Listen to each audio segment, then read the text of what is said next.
जाइए। एक भक्त पर बल प्रयोग करना महाराज को शोभा नहीं देता।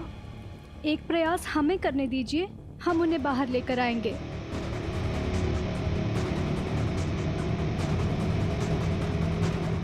देवी, आप अपनी पूजा बाद में संपन्न कर लीजिएगा। अभी आप चलिए। न जाने आज सैनिकों को क्या हो गया है, वो हिंसक हो रहे हैं। यदि मंदिर में कुछ अनर्थ हो गया तो आप ये नहीं चाहेंगी। चलिए माते। एक क्षण तो दीजिए।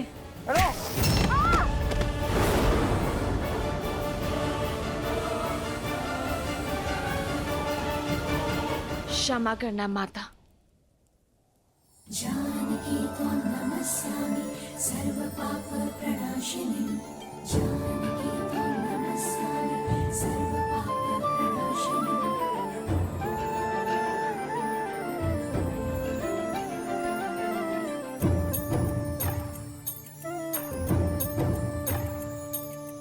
जानकी त्वं नमस्यामि सर्वपाप प्रणाशिनी। जनक दुलारी राम प्रिय, राम काज हित जन्म लिए।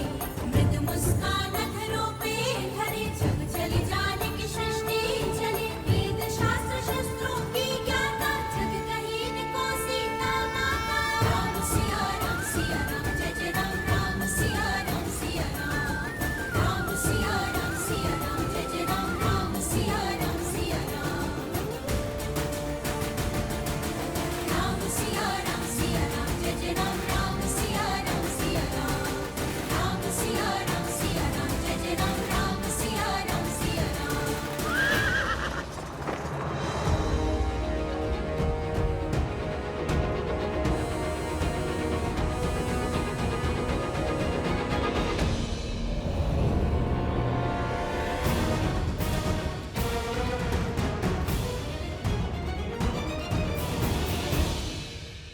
हनुमान जी, आप इस दशा में? जो कार्य करने का साहस तीनों लोकों में किसी के पास नहीं, वो इन दोनों बालकों ने कर लिया। आपको परास्त करके आपको बंदी बना लिया, ये कैसे संभव है हनुमान जी? इन्होंने मुझे उस बंधन में बांध लिया जिसे मैं तो क्या कोई भी नहीं तोड़ सकता। सीता राम के बंधन में। आप ही बताइए, भला मैं कैसे तोड़ूं उस बंधन को? ना ये जीते हैं और ना ही मैं हारा। बस आप यही समझ लीजिए कि सीताराम ही जीत गए। भक्त है ना आप हनुमान जी, तभी इन दोनों बालकों ने आपको अपनी बातों में उलझा लिया है। परंतु मैं अयोध्या का सेनापति हूं, और सेनापति होने के नाते मैं इन दोनों को अंतिम चेतावनी देता हूं। अश्व मुझे सौंप दो और हनुमान जी को भी मुक्त करो। लक्ष्मण जी, फिर वही बात। देख नहीं रहे, आपसे पहले हनुमान जी ने भी यही अटकी थी। हम अश्व नहीं देंगे। दे भी सकते हैं, किंतु पहले आपको एक कार्य करना होगा।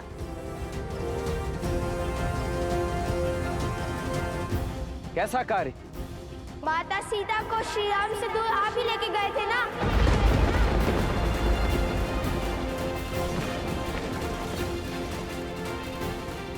उन्हें महलों के सुख से वन के दुख में ढकेलने का दायित्व आपको ही मिला था ना, तो आपका ही दायित्व बनता है। माता सीता को खोजिए और श्री राम से मिलवाइए।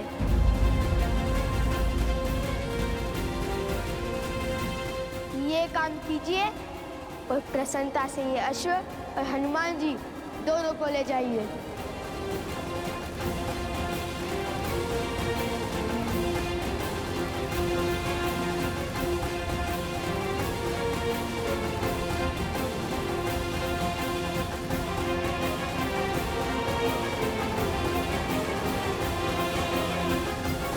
कहिए, करेंगे हमारा ये कार्य?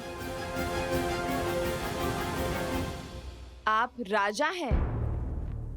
लो, ये हमारे राजा को भी नहीं जानती। नहीं जानती कितने महान है हमारे महाराज। राजा वो होता है जो प्रजा का कष्ट दूर करे, ना कि उन्हें कष्ट दे। राजा प्रजा का सेवक होता है और जो स्वयं को प्रजा का स्वामी समझे वो राजा कहलाने का अधिकार खो देता है।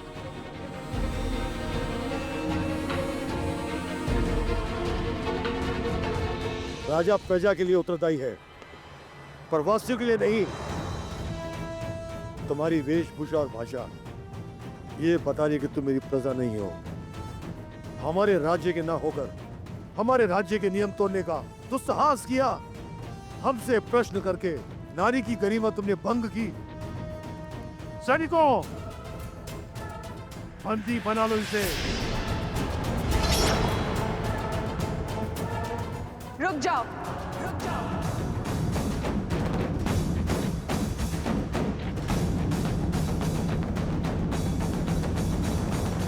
तो तुमने ये अश्व श्री राम और भाभी माँ को एक करने के लिए पकड़ा है? हाँ, हमें इन वनवासियों को पुष्पों को बांधने में कोई आनंद नहीं है। ये अश्व हमने पकड़ा है ताकि माता सीता समस्त संसार के सामने आए और श्री राम हमारे प्रश्नों का उत्तर दे कि क्यों माता सीता का त्याग किया उन्होंने। और श्री राम को जिनकी हम पूजा करते थे, और श्री राम को जिनका सम्मान हमारे लिए सर्वप्रिय था, जिनके आदर्शों को हमने वेदों की भांति अपनाया, जिनकी राम कथा को गा गा कर हम ये समझते रहे कि वे सबसे बड़ा पुण्य कर रहे हैं। हम उन श्री राम से पूछना चाहते हैं कि जिन देवी सीता ने उनके साथ 14 वर्ष काटे, रावण की संपन्नता को नकार दिया, जिन्होंने अपनी पवित्रता की प्रमाण के लिए स्वयं अग्नि पर रक्षा दी, ऐसे प्रेम और समर्पण की मूर्त देवी सीता को क्यों ठुकरा दिया उन्होंने? क्यों त्याग दिया उन्होंने? बस बस बस करो और यह उद्दंडता इसी समय रोक दो। अच्छा, अब आपको हमारे प्रश्न उद्दंडता लग रहे हैं। जब माता कैकेयी ने श्री राम को वनवास भेजा था तब आप उनसे प्रश्न पूछने के लिए नहीं गए थे? क्या जब महाराज सुग्रीव भोग विलास में व्यस्त हो गए थे तब आपने उनके समक्ष धनुष नहीं उठाया था? वानरों को आतंकित नहीं किया था? क्या वो दंडता नहीं थी? मैंने जो किया वो अपने भैया के लिए किया है, किंतु श्री राम से प्रश्न करने वाले तुम दोनों होते कौन हो? तुम्हारा श्री राम और देवी सीता से क्या संबंध है? जो अश्व रोकने का अधर्म और अपराध किया है तुमने।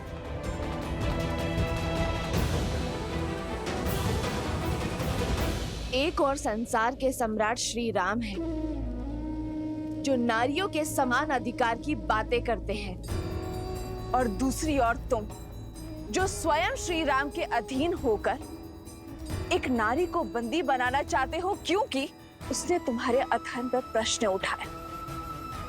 सदा स्त्री के प्रश्न वो शस्त्र क्यों बन जाते हैं जिससे पुरुष का अहंकार घायल हो? क्यों आज भी पुरुष की दृष्टि में नारी निम्न है? स्मरण रहे, एक स्त्री की शक्ति और ध्वनि दबाकर कोई भी देश या राज्य आगे नहीं बढ़ सकता। इसलिए एक स्त्री का विनम्र आग्रह है कि अपनी सोच बदल दीजिए। हर सीमा लांघ चुकी हो तुम। अब तुम कारागृह की बंदी नहीं बनोगी, मुक्ति पाओगी, जीवन चक्र से मुक्ति।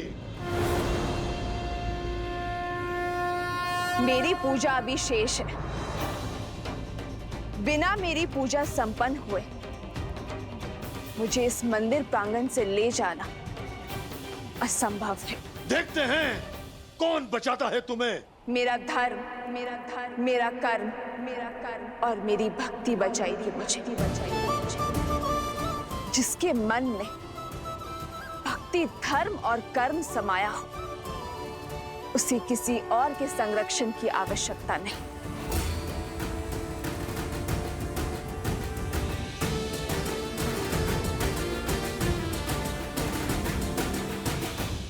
संबंध है, सीताराम हमारे माता पिता हैं।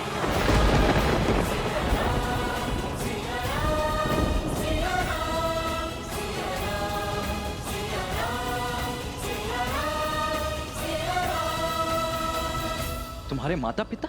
भूल गए? महाराज ने स्वयं कहा था कि महारानी सीता प्रजा की माता सम्मान है, इसलिए हम उन्हें माता सीता बुला सकते हैं। महारानी तो संपूर्ण राष्ट्र की माता होती है, आप महारानी सीता को माता कह सकते हैं। और हर संतान का अधिकार है अपने माता पिता को एक साथ देखना, दुविधा में उनसे अपने प्रश्न पूछना। ये कैसा अपराध और कैसा धर्म है? तो आप हमें बताइए, किस पे कैसा धर्म, कैसा अपराध? फिर भी यदि हम आपकी दृष्टि में अपराधी है तो उठाइए अपना धनुष और कीजिए अपना कर्म संपन्न। धर्म की दुहाई देकर अपने अपराध के दंड से बच नहीं पाओगे तो। किंतु जिस मन में मेरे भैया भाभी को एक करने की इच्छा ने जन्म लिया है, उसे एक अंतिम अवसर तो अवश्य दूंगा मैं। अवसर तो हमने दिया था आपको अपनी भूल को सुधारने का, किंतु अब ऐसा लगता है शब्दों का नहीं, शस्त्र को बोलने का समय आ गया है। लक्ष्मण भैया, इनका मार्ग अनुचित हो सकता है, किंतु लक्ष्य नहीं। आप मेरी बात मानिए और समर्पण कर दीजिए। इन अबोध बालकों से भला कैसा युद्ध? कभी कभी विजय युद्ध से नहीं, समर्पण से होती है। हनुमान जी, मैं आपको तनिक कटु बोलूंगा, परंतु उसका बुरा मत मानिएगा।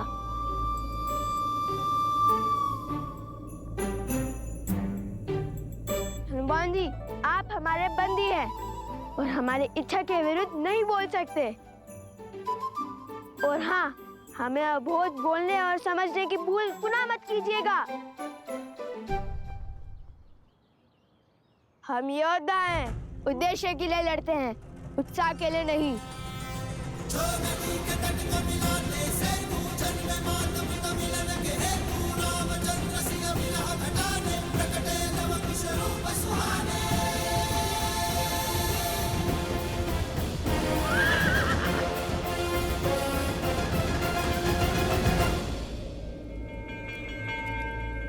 जाओ, इसका अंत कर दो और संसार की स्त्री के लिए उसकी सीमा का उदाहरण सिद्ध करो।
धन्यवाद भूमि माता, आपके सहयोग के कारण मैं देवी त्रिपुरा सुंदरी की पूजा संपन्न कर पाई। अब आप शांत हो जाइए।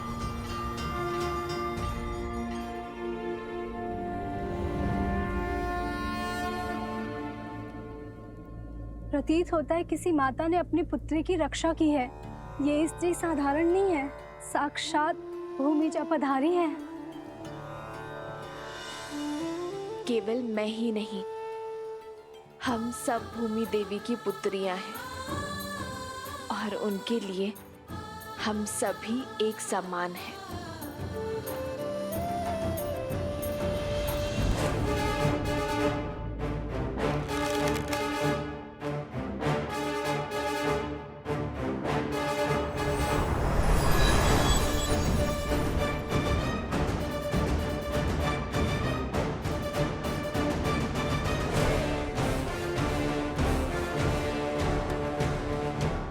मैं तुम्हारे साहस से जितना प्रभावित हूं, उतना ही अधिक तुम्हारी उद्दंडता से क्रोधित भी हूं। अंतिम अवसर दे रहा हूं, अपने शस्त्र नीचे कर लो, अन्यथा उन्हें पुनः उठाने का सामर्थ्य सदा के लिए खो दोगे। कदाचित आप भी अपने भ्राता शत्रुघ्न की भांति शब्दों के बाण चलाना जानते हैं। उठो, नेत्र खोलो मेरे भाई शत्रुघ्न। उद्दंडियों, तुमने मेरे भाई शत्रुघ्न को मूर्छित किया ना? अब देखो।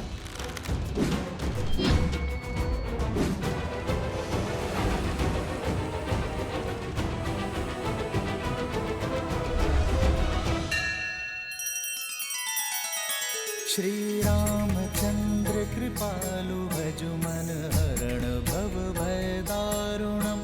नव कंज लोचन कंज मुख कर कंज पद कंजारुणम। सिया राम, सिया राम, सिया राम, सिया राम, सिया राम, सिया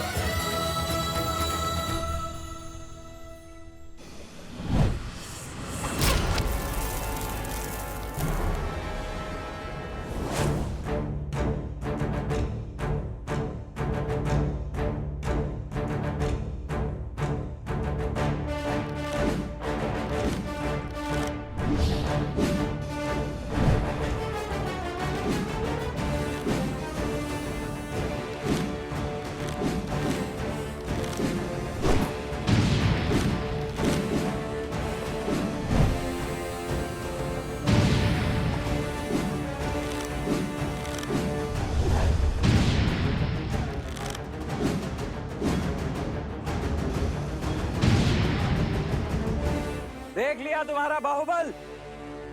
तुम्हारे ये तीर तो मुझे स्पर्श करने से पहले ही ध्वस्त हो जाएंगे। वो तो मेरे भैया श्री राम का आदेश है कि तुम दोनों के जीवन को कोई आघात ना पहुंचे, और उनका यह अनुज लक्ष्मण उनके किसी भी वचन को भंग नहीं कर सकता। इसीलिए अब बस बहुत हुई ये क्रीड़ा। चलो आज तो मुझे सौंप दो अब।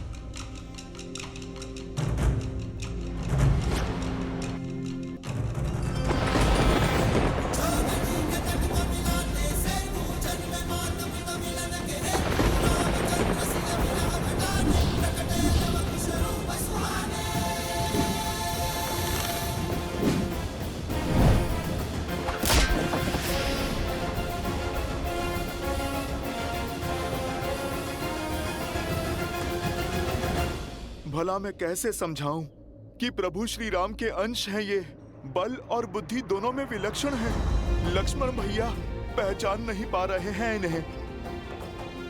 मैं ही बता देता हूँ। लव और कुश अयोध्यापति श्री राम के पुत्र हैं, किंतु संसार को ये सत्य बताने का समय अभी नहीं आया। नहीं नहीं, मैं नहीं बता सकता।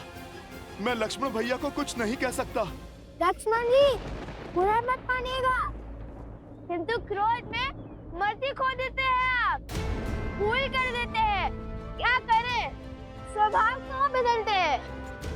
पहले तो श्री राम की बात ना मानकर माता सीता को वन में अकेला छोड़ा है, वहाँ से रावण ने उनका अपहरण किया, और फिर श्री राम की आज्ञा मानकर माता सीता को वन में अकेला छोड़ दिया। अपनी भूल से सीखते कहाँ हैं?